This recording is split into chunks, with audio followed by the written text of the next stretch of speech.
Boa noite para você de casa. Agora o NTV News. Acusado de agredir e matar morador de rua no centro de Patos de Minas é condenado a 18 anos de prisão.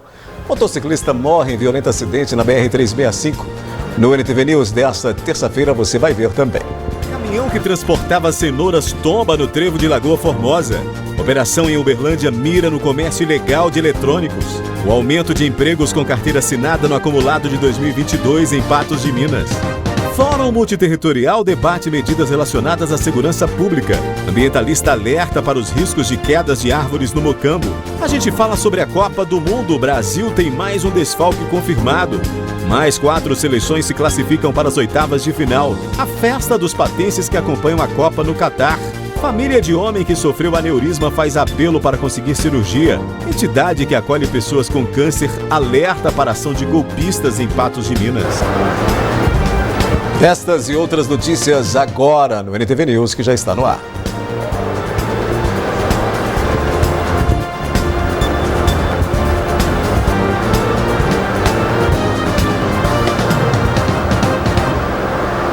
Um caminhão que transportava carga de cenouras tombou no trevo de acesso à cidade de Lagoa Formosa.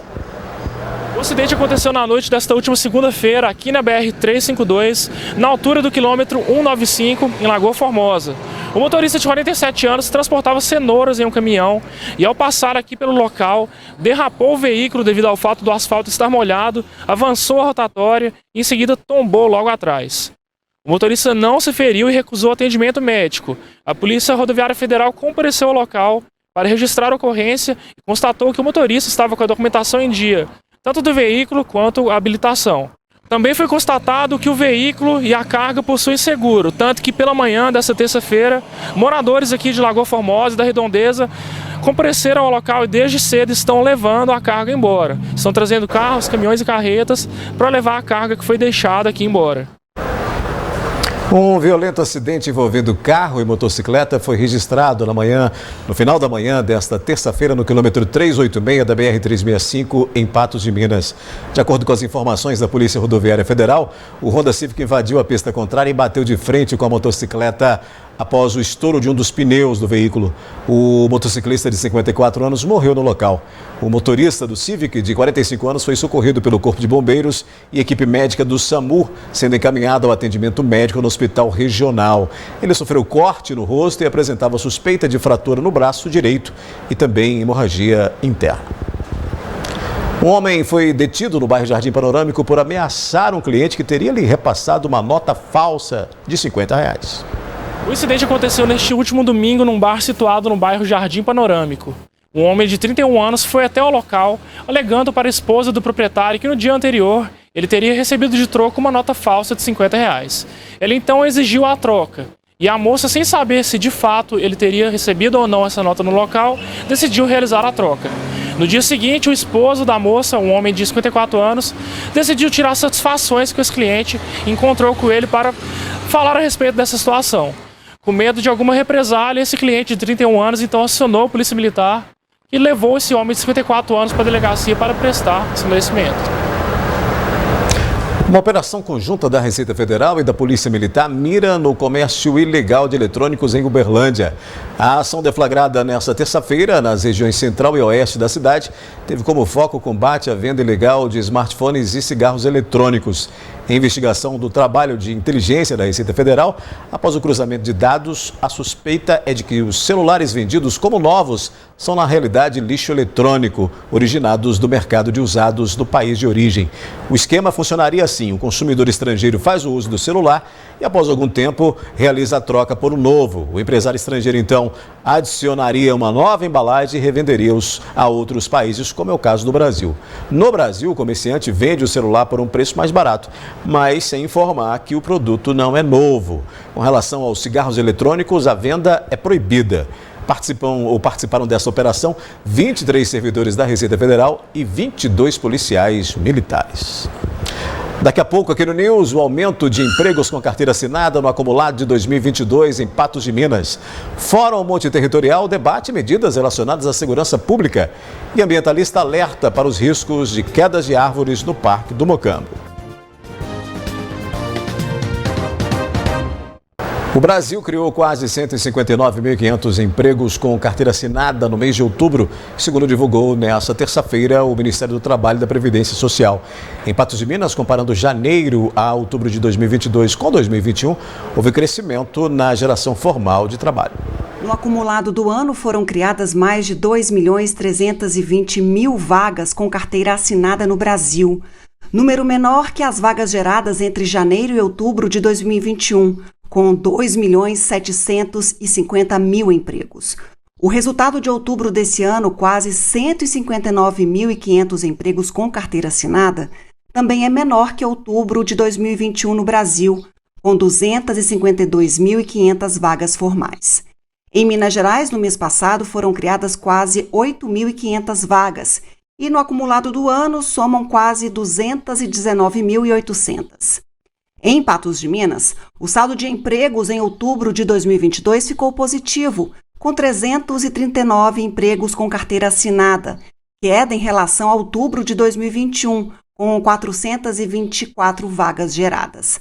Mas no acumulado de janeiro a outubro de 2022, em Patos de Minas, foram 4.131 contratações com carteira assinada e no mesmo período de 2021, 3.477. Em outubro, ainda conforme dados do CAGED, em todo o país, foram abertas vagas em 4 dos 5 setores: serviços, indústria, construção e comércio. Só agropecuária que não. O salário médio de admissão foi de quase R$ 1.933 em outubro. A Unidade de Prevenção à Criminalidade de Patos de Minas realizou nesta terça-feira um fórum multiterritorial. A ação tem como objetivo levantar os gargalos sociais para que haja ação do poder e, com isso, uma solução para o convívio social, segurança pública cidadã e enfrentamento às violências. Esse fórum ele tem o objetivo de pensar a política pública, de pensar os problemas que acometem a sociedade aqui em Patos acerca da segurança pública e, junto com a comunidade, junto com a população, a gente pensar as melhores saídas, estratégias, reconhecendo essas demandas. Então é uma oportunidade de construir uma política pública que não venha de cima para baixo, mas que seja construída a partir da real demanda da população. Em Patos de Minas, o Fórum Multiterritorial foi executado pelo programa Selo Prevenção Minas, da Secretaria de Estado de Justiça e Segurança Pública e preparado a partir de 4 pré-fóruns executados nos meses de setembro e outubro. O objetivo é diminuir a criminalidade e a questão mesmo de violência no nosso município e na regional. Esse trabalho é muito importante, que também identifica as demandas de cada bairro, de cada setor, né? E foi feito em parceria com os CRAS, por meio dos coordenadores, das diretoras específicas do setor também, da proteção básica, Fernanda, e da proteção especial, onde a gente buscou exatamente lá, fazendo um trabalho de identificar com a comunidade as demandas, como seriam verificadas também as possibilidades de melhorar essas questões de violência e todos os processos no nosso município. Houve participação de moradores dos bairros Jardim Quebec, Nossa Senhora Aparecida, Jardim Panorâmico, Alto da Colina e com apoio dos CRAS do município. Essas demandas elas estão sendo levantadas e os CRAS são definidos nesses locais por serem locais de maior direcionamento também de vulnerabilidade, né? A própria nossa Secretaria de Desenvolvimento Social fica naquela região lá do Nossa Senhora Aparecida, que a gente já sabe que é um local crítico, e próximo da gente também lá nós temos lá o CRAS 1, que fica bem perto. Já são direcionados pela vigilância socioassistencial e definem locais estratégicos para que ocorram. Para 2023, existem algumas ações para serem colocadas em prática, mas ainda guardadas em segredo. Esse plano de ação ele foi feito através de levantamento de dados, de planilhas, de relatórios que foram conduzidos através da Polícia Civil, através dos CRAS, né? E esse relatório, essas ações, aliás, elas ainda estão muito guardadas às 7 chaves, né? Nós precisamos finalizar, colocar a coisa bem redondinha para poder apresentar para a Secretaria, para a SESJUSP, né? E para eles validarem realmente esse nosso selo. Porém, já se sabe que será necessário a implantação de diversas ações, principalmente quanto ao combate de violência contra a mulher. A gente tem algumas questões, principalmente no tocante à violência contra a mulher. Tiveram agora a ocorrência de alguns feminicídios que têm nos chamado a atenção. Então, nós precisamos reforçar a atuação dos serviços públicos nessa temática para que a população, de fato, seja atendida e esse problema possa ser enfrentado devidamente. queda de uma árvore no Parque Municipal do Mocambo chama a atenção para medidas que precisam ser tomadas para evitar incidentes graves e proteger o espaço público. Na madrugada do último domingo, uma árvore da espécie angico que fica na entrada do Parque Municipal do Mocambo caiu sob a guarita da portaria do local. Por estar vazia, felizmente ninguém se feriu. Porém, o acidente é um alerta sobre a condição de diversas árvores da cidade. E isso nesse período agora que chove muito, tem muito vento, é normal, sabe? Uma árvore vinha cair, principalmente da idade dela e dessa espécie aqui. Você pode olhar que é um angico e o sistema radicular dele é bem pequeno, ele é pivotante, né? Então um vento mais forte, a árvore já está pesada, nessa época ela acumula mais água, os galhos ficam pesados. E um vento, ela não está no meio do bloco ali, está mais separada e acaba as outras não protegendo ela veio cair. Mas isso é normal, em qualquer floresta, em qualquer lugar, ela tem esse tipo de acidente direto. O ambientalista Ivanildo Alves Zica fotografou pelo menos 10 árvores em situação de risco que precisam ser aparadas ou derrubadas no Mocambo. Aqui dentro do parque realmente tem algumas árvores que tem que ser algumas podadas para proteger o bem público e a vida humana e também outras que tem que ser retiradas. Tem algumas que já tem até autorização da supressão do corte que o município ainda não fez, mas acredito que num período curto aí ele acaba fazendo esse tipo de serviço. Com a aproximação do período das chuvas, o risco de quedas de árvores é maior e, além dos danos materiais, a situação coloca em risco a integridade física das pessoas. Para Ivanildo, o ideal é evitar aproximar-se de árvores enquanto estiver chovendo. A recomendação é para que nesse período chuvoso não corra para debaixo de uma árvore isolada, evita, porque geralmente é o lugar que atrai mais raio. E também, quando de estacionar um carro, uma moto, ou mesmo ficar debaixo de uma árvore, em qualquer parte da cidade, independente que seja essas maiores assim, é evitar, porque isso é algo que é imprevisível, você não tem como prever se vai cair amanhã ou depois. Você pode até saber que ela vai vir a cair num período curto, mas não o horário e que tem lá. A seguir, Polícia Civil conclui 3 dos 4 inquéritos de feminicídio em Patos de Minas. E acusado de agredir e matar morador de rua é condenado a 18 anos de prisão. Dos 4 feminicídios registrados até o momento em Patos de Minas, a Polícia Civil concluiu 3 inquéritos. Keila Cristina Miranda, de 38 anos. Valda Helena Soares, 53 anos. Gilmara Ferreira, de 21 anos. E Vitória Aparecida Almeida, de 22 anos. Apesar de nomes diferentes, essas mulheres possuem algo em comum. Todas foram mortas por seus companheiros em Patos de Minas.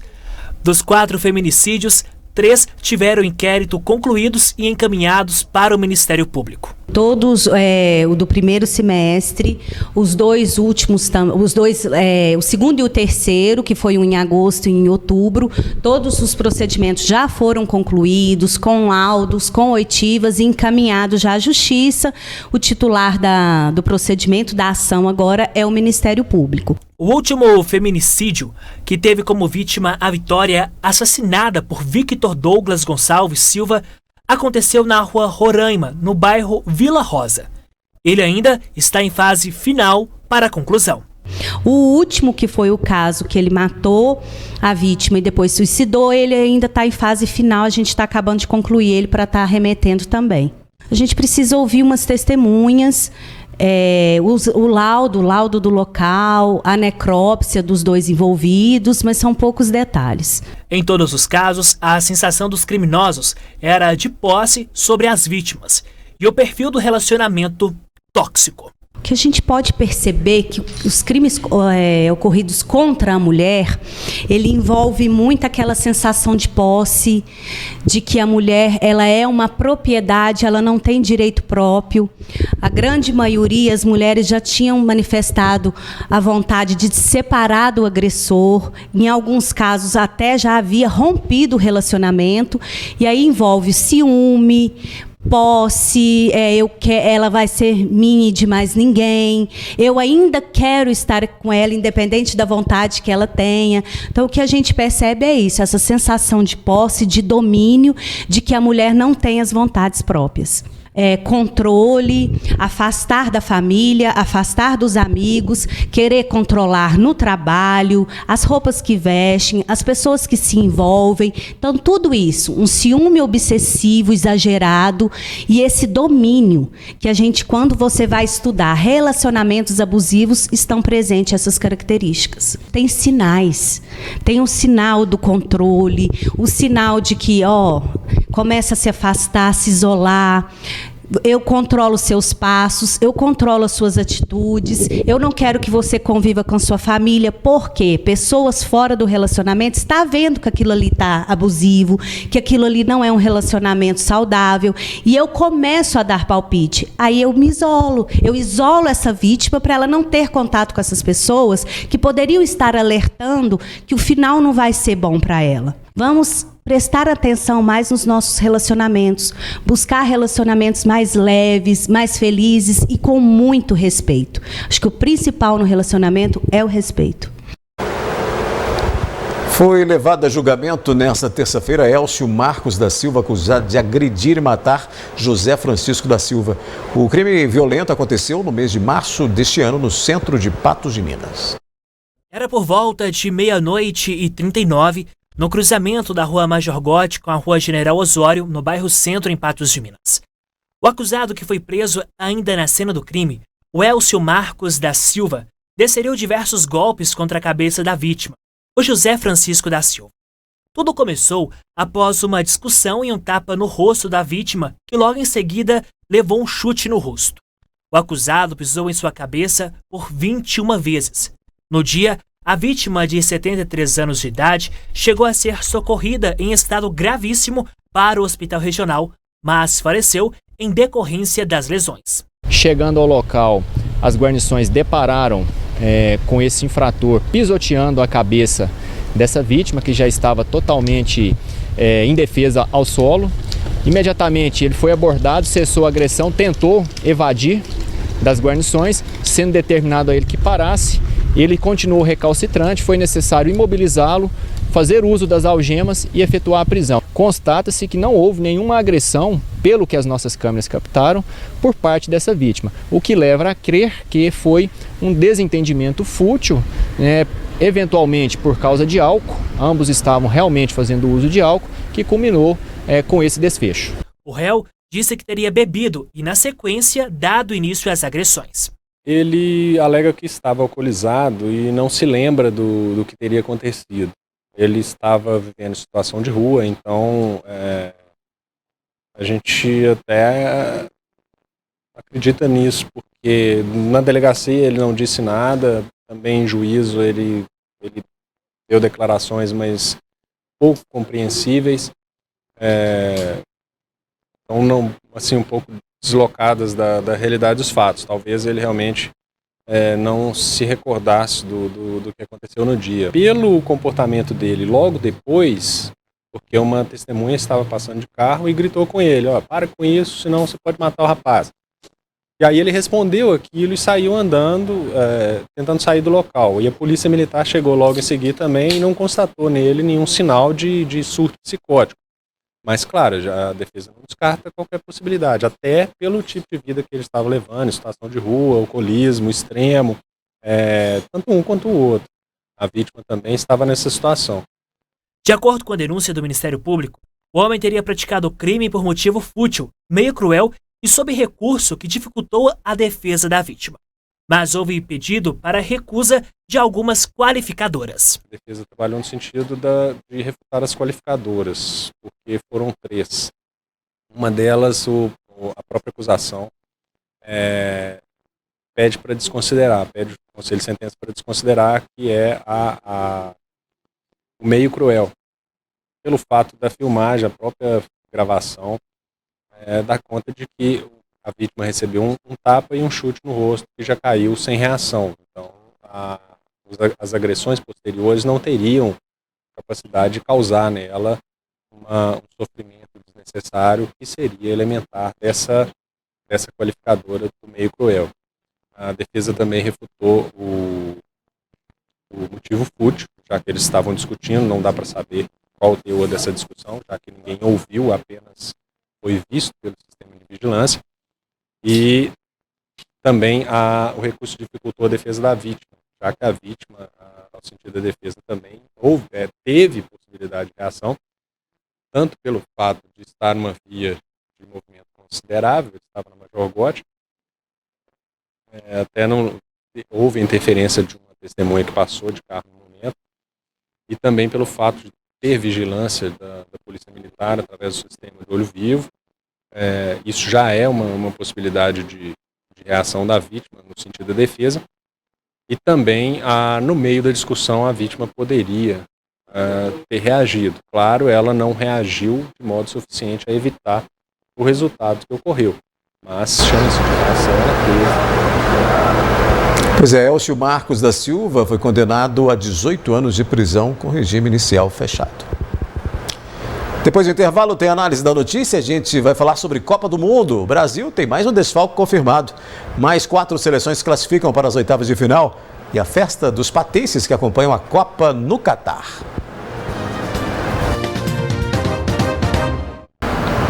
Vamos falar de Copa do Mundo. Os jogos realizados nesta terça-feira definiram as classificações de mais 4 seleções para as oitavas de final. Pelo Grupo A, vitória da Holanda por 2-0 sobre o Catar. O Senegal venceu o Equador por 2-1.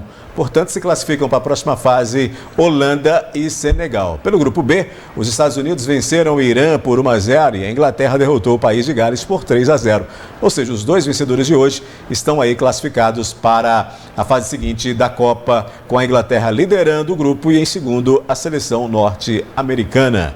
Comigo, Gui Boaventura, que vem para a gente falar aí nessa nossa análise da notícia, já desses jogos de hoje, definindo mais classificados aí para as oitavas. Gui, boa noite.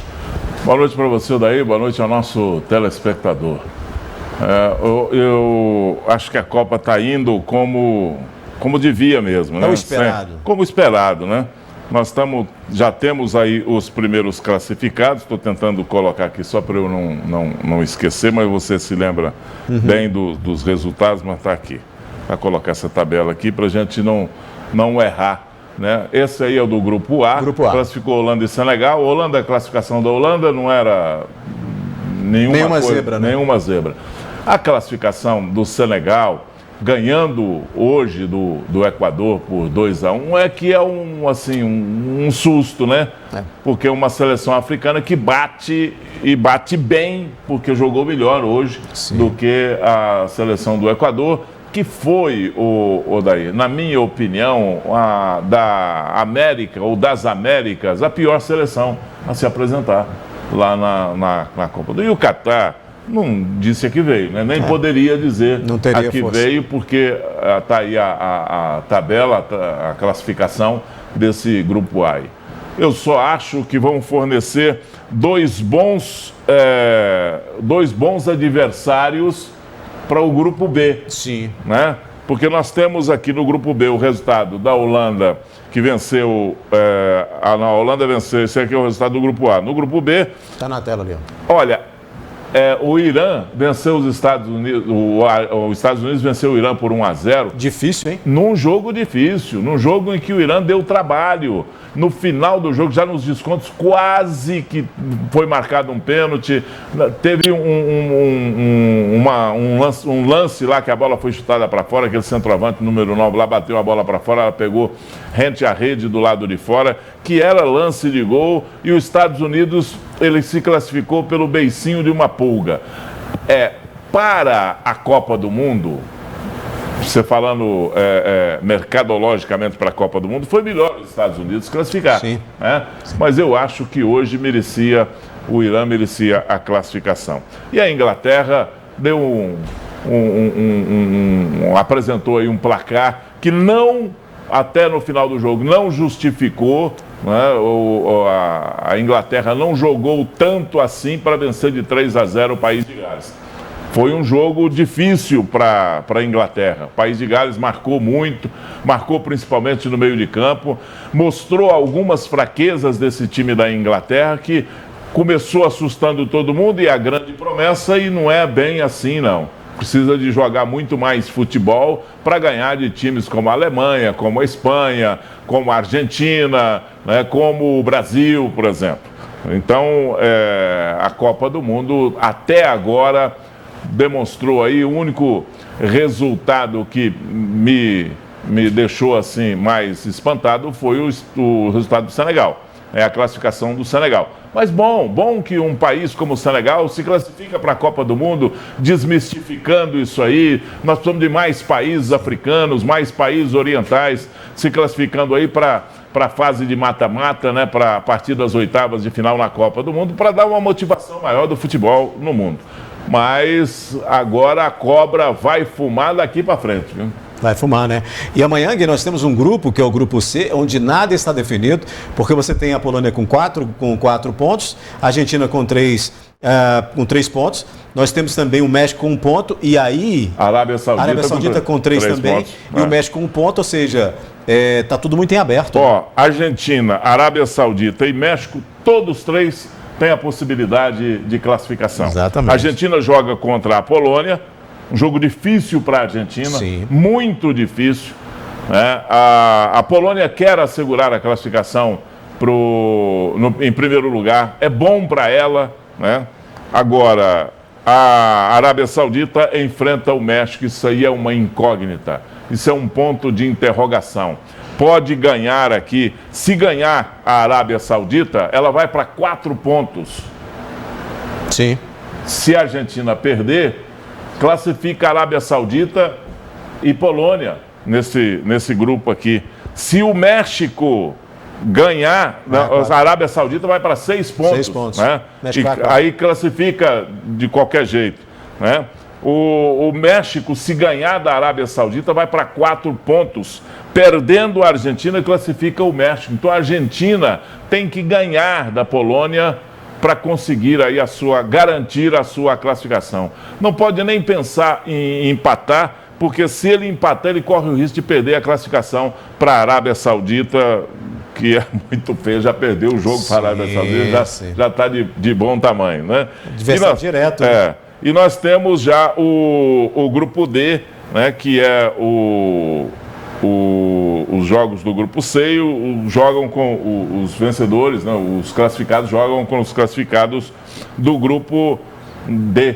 Da França, da Áustria, da Dinamarca e da Tunísia. Quem é que quer ficar em segundo aqui para disputar com a França? Melhor não, né? Melhor não. Quem ficar no grupo C em segundo lugar vai disputar com o primeiro do grupo D. E o primeiro do grupo D, ninguém tira da França, ele já está com 6 pontos, acabou. Está com um saldo de gols aqui de quantos gols? Não tem aqui o saldo de gols? Tem? Tem o saldo de gols. Está com um saldo de gols de 4 gols. Né? A Áustria com -2, a Dinamarca com -1 e a Austrália com menos 2, né?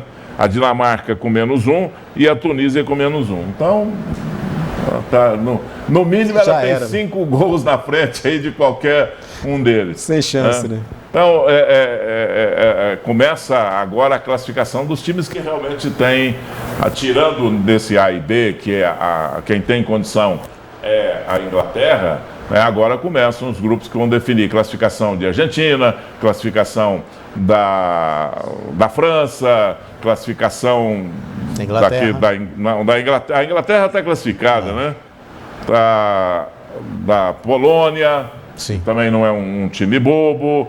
Né? E aí tem a classificação da Alemanha, que vem logo na seguida, a classificação do Brasil. Sim. E aí nesse bolo está vindo aí o time do Uruguai, a gente pode pegar, se classificar no primeiro lugar, a gente pode pegar o Uruguai.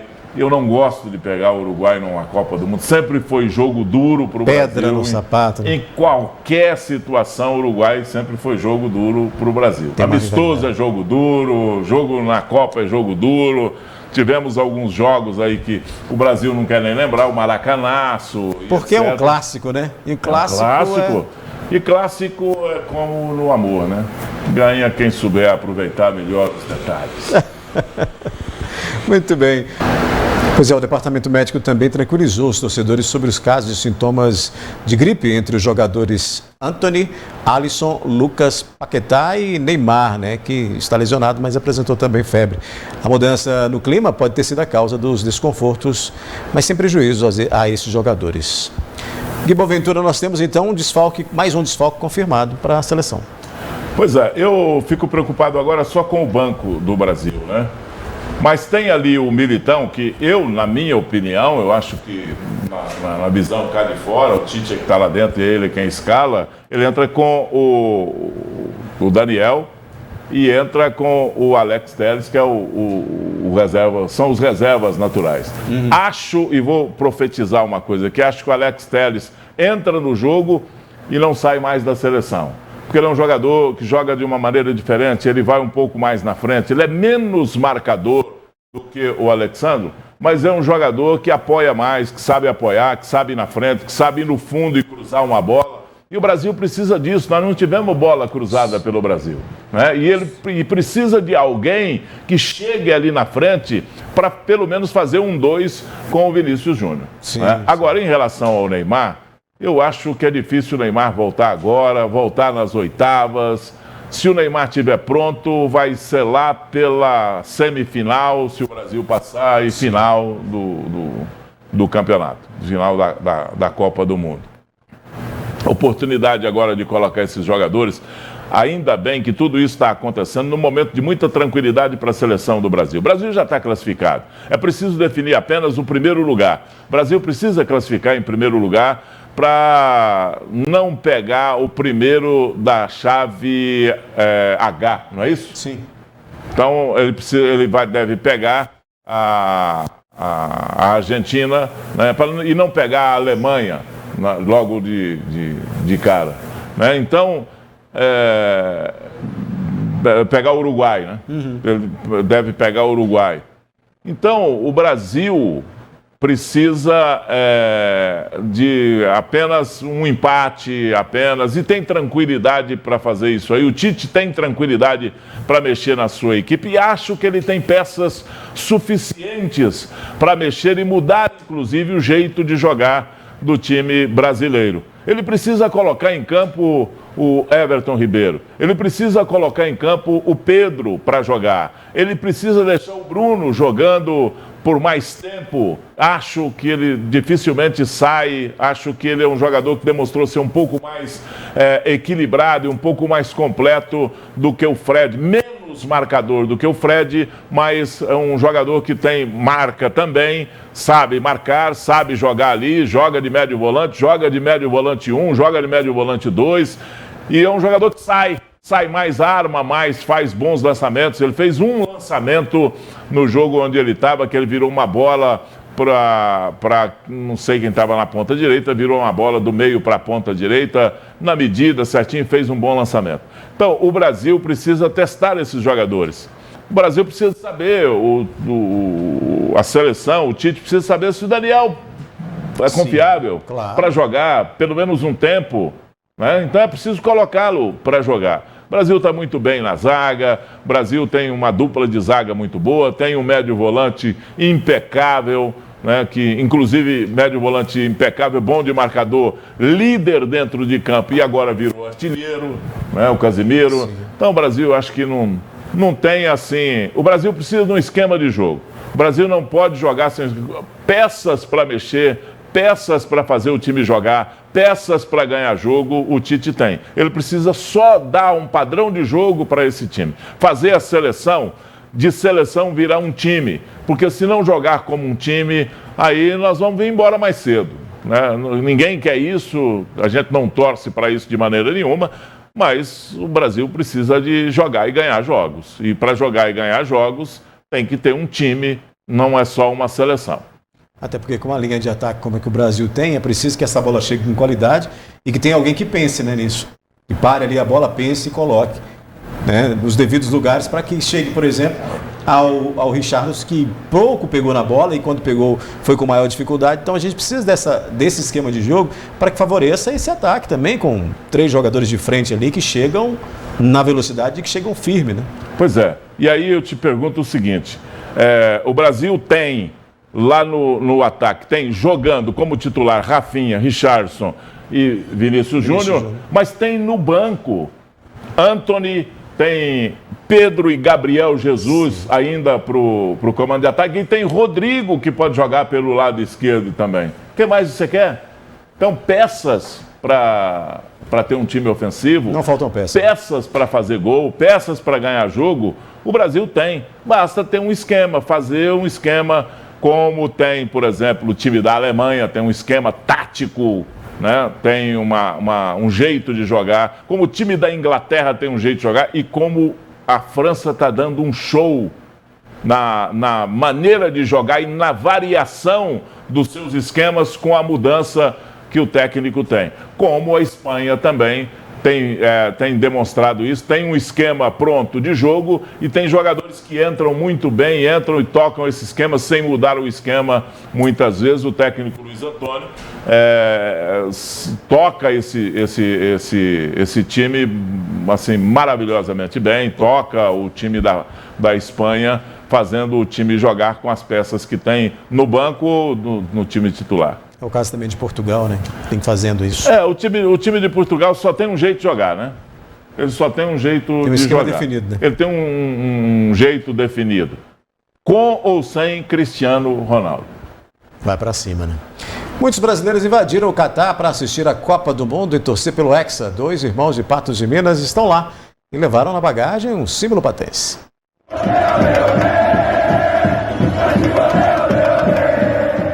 Deu para sentir a alegria dos brasileiros no Catar, né? 2 patenses apaixonados por futebol se juntaram à nação verde e amarela que colore o país sede da Copa do Mundo. Os irmãos Marcos e Felipe levaram na bagagem outro símbolo de Patos de Minas, do Mamoré, que ganhou o coração da bandeira nacional. Mas cabe mais um time do coração aí, né, Felipe? O atleticano faz questão de exibir o manto alvinegro por onde passa. Mas voltando a falar de Brasil, os irmãos têm assistido a vários jogos e da nossa seleção também, claro.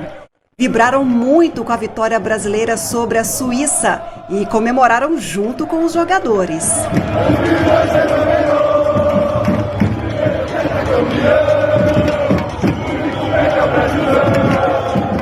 A gente está aqui no Catar desde o dia 22, a gente chegou um dia antes do jogo do Brasil. Hoje a gente está aqui no Al Bayt, que é o estádio da abertura. A gente assistiu aqui Holanda e Catar, que é o time local. Ficou 2-0 esse jogo. O estádio está lindo, velho, tá muito bacana mesmo. A gente assistiu os 2 jogos do Brasil. A gente foi também no joguinho da Croácia e Canadá. Agora o próximo jogo que a gente vai, provavelmente só o do Brasil mesmo. Brasil Camarões. O Felipe fez questão de destacar também a boa impressão que teve do Catar, mesmo com uma cultura bem diferente da nossa e diante a rigidez de regras. O Catar está muito lindo, foi feita muita propaganda negativa em cima do país por causa dos costumes, das leis, em geral, né? Assim, nós que somos os visitantes, né? Então meio que a gente tem que seguir a risco que eles pregam, né? Claro que tem umas coisas bem sem noção, mas é isso. O país tá lindo, tá tudo muito enfeitado. Os caras realmente fez uma coisa bem bacana mesmo. Bacana mesmo é se vier o Hexa pra gente. E se depender do Felipe lá no estrangeiro...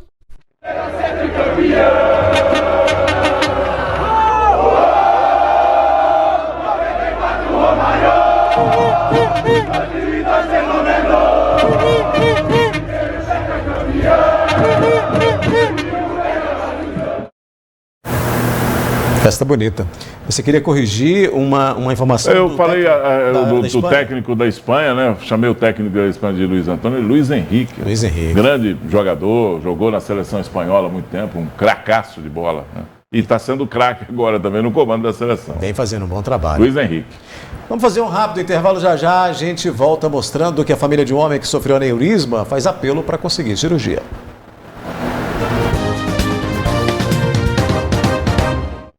Familiares de um homem de 41 anos que está internado no hospital regional após sofrer aneurisma estão desesperados em busca de ajuda. A unidade não realiza esse tipo de cirurgia e na rede particular o custo fica em cerca de R$100 mil. O Júlio César foi encontrado no domingo, desacordado no banheiro. A família acredita que ele ficou cerca de 3 horas desmaiado até ser encontrado pela esposa, que não estava em casa. Aqui comigo a Piedade, que é a esposa do Júlio César. Piedade, conta pra gente de que forma que você encontrou ele na sua casa quando você chegou lá.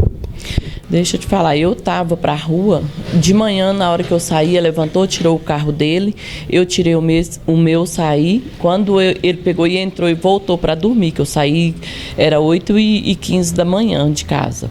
Aí eu cheguei por volta de 12h05. Eu cheguei, o chuveiro estava ligado, porque em casa só moramos nós dois. O chuveiro estava ligado e eu pensei que ele estava tomando banho. Eu esperei 25 minutos, chamei ele não me respondeu, fui até a porta do banheiro, tentei abrir, porque a gente não tem mania de trancar a porta estava trancada e o chuveiro ligado. Eu bati na porta, chamei ele não respondeu, aí eu tornei bater, bati umas 4 vezes, ele não respondeu, aí eu fui, peguei, gritei ele, Júlio César. E ele não gosta que eu chame de Júlio César. Aí ele foi, pegou e não respondeu, aí eu vi que tinha alguma coisa errada. Eu corri para a cozinha, peguei uma faca, voltei, consegui abrir a porta do banheiro, encontrei ele caído dentro do box lá no banheiro, desmaiado. E todo vomitado, que ele vomitou muito. E aí, de que forma que vocês encaminharam ele para a UPA lá de Carmo do Paranaíba para esse primeiro socorro? Aí eu fui, peguei, liguei para uma amiga minha lá que trabalha na UPA, ela foi, pegou e pediu para mim ligar para o SAMU. Porque na hora só me veio ela na cabeça. Aí ela, peguei, liguei pro SAMU, o SAMU foi lá, a gente tiramos ele, encaminhamos ele pra UPA. No que a gente chegamos lá na UPA, que o médico olhou pra ele e falou, não, isso aqui é um AVC, vamos encaminhar ele diretamente para Patos. Aí já deu a entrada aqui no pedido, 0, porque ele saía rápido. A gente já trouxe ele para cá e ele está ali até hoje, não fez a cirurgia. Até agora ainda não conseguiu fazer e diz que pelo SUS aqui não faz, só particular, e nós não temos condições de pagar. E a Carmen está aqui comigo, ela é irmã do Júlio César, vai contar para a gente melhor com que ele foi diagnosticado. O que o Hospital Regional fala para vocês? Ele disse para nós que é um aneurisma e tem que fazer a cirurgia. Mas até no exato momento eles não forneceram papéis para nós. A gente já percorreu os hospitais particulares falaram para nós que a cirurgia só a cirurgia é mais de 100 mil.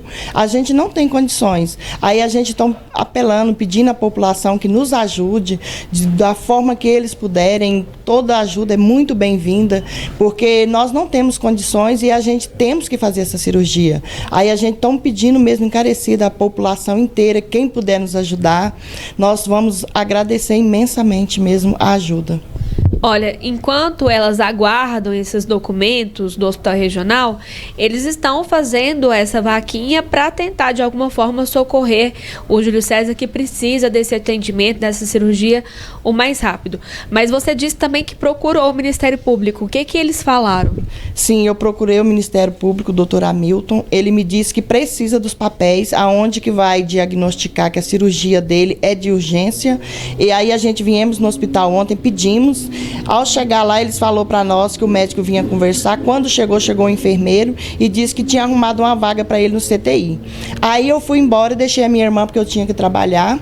Aí quando ela chegou em casa, já quase meia-noite, me disse que levaram ele sim para o CTI já umas 9 horas da noite, mas falaram para ela que não tem como fazer a cirurgia, que não tem médico no regional que faz esse tipo de cirurgia, então a cirurgia dele tem que ser particular. Mas aí vocês precisam de um relatório, de algum laudo constando que ele tem, para que vocês possam fazer o pedido ao Ministério Público para que essa cirurgia seja então realizada pelo SUS.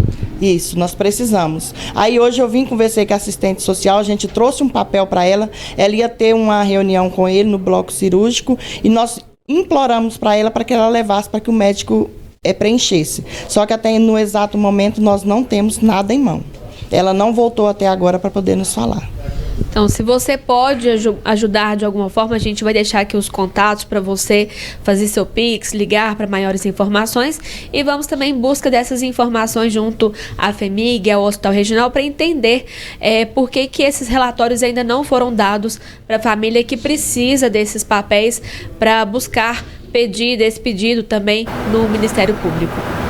Procedimento caríssimo, a judicialização depende de uma documentação que eles estão tendo dificuldade de conseguir, R$100 mil para um procedimento como esse e, além disso, a gente descobre que o regional não tem médico para fazer o procedimento. Pois é, vamos dividir essa questão aí.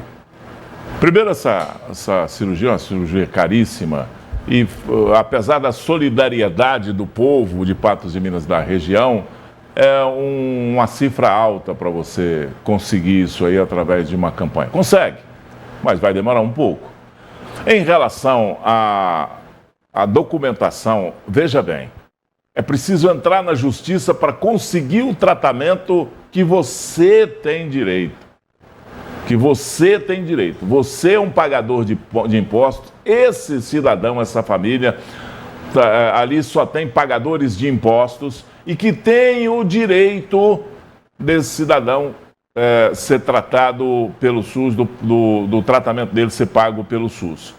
Só que ele precisa de uma documentação para levar na justiça, o que é plenamente normal, e a gente entende da justiça pedir essa documentação, que já vai para lá pronto.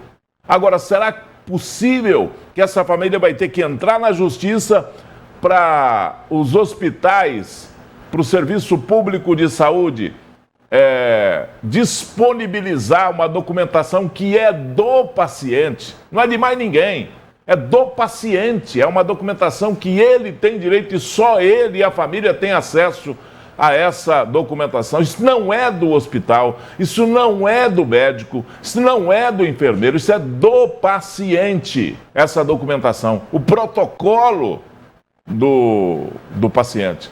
Eles são obrigados a fornecer isso aí. E será que eles vão emperrar essa situação até a família ter que entrar na justiça com mandado de segurança, sei lá o que for, para conseguir essa documentação, para dar entrada num outro processo, para conseguir a liberação do dinheiro para esse cidadão fazer essa cirurgia? Olha como é que é o Brasil. Sabe, eles ficam emperrando isso para segurar o dinheiro que não é deles. Esse dinheiro é de todo mundo, não é do hospital. O dinheiro que a justiça determina, nesse caso, por exemplo, para o Estado providenciar o tratamento e a cirurgia desse senhor num hospital particular, não é deles. Todos nós temos direitos nesse dinheiro, isso é dinheiro do povo. É só uma questão de administrar de uma maneira legal isso aí. A justiça dá legalidade para contratar esse serviço fora, num hospital, numa rede particular de atendimento de saúde. É um absurdo um negócio desse, você não entende essa burocracia e eles que estão lá dentro não colaboram para que isso aconteça. Você pede uma resposta, as respostas que nós recebemos aí, tanto do hospital, quanto da FEMIG, quanto da Superintendência Regional de Saúde aqui em Patos de Minas, foram respostas evasivas, vazias, que não tinham explicação absolutamente nenhuma. E aí a burocracia vai colaborar para que a doença mate esse cidadão, o seu Jurandir? Porque é isso que vai acontecer. E isso vai ficar na conta de quem? Na consciência de quem? É inaceitável, né? News terminando a análise também, amanhã a gente se encontra. Um abraço para você, boa noite ao nosso telespectador. Obrigado pela companhia e até amanhã.